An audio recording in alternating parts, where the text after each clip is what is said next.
Ticket to Ride, First Journey, How to Play. The object of the game is to be the first player to complete 6 tickets. Lay out the board and each player takes a set of matching colored trains. Shuffle the train cards and deal 4 to each player. Place the remainder face down as a draw deck. Shuffle the ticket cards and deal 2 to each player. Place the remainder face down. Players look at their own cards but should keep them hidden from others. Place the coast-to-coast bonus cards nearby. The youngest player goes first, then play proceeds clockwise.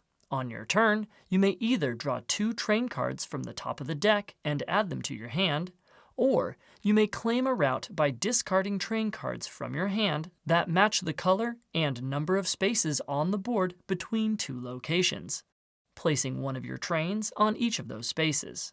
The color of your plastic trains does not need to match the color of the route. You may claim any route on the board that isn't already claimed by another player, even if it is not connected to any of your other claimed routes. You can only claim one route on your turn. Locomotive cards are wilds and can represent any color.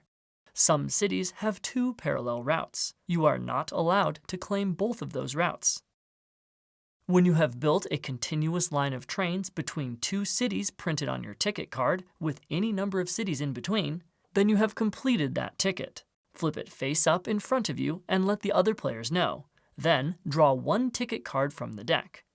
On your turn, instead of drawing cards or claiming a route, you are allowed to discard both of your tickets to draw new ones from the deck.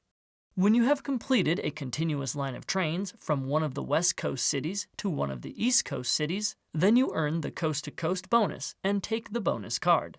That card counts as 1 completed ticket. You may only have 1 coast-to-coast card. The game ends immediately when a player completes their 6th ticket. Then they win and get the golden ticket.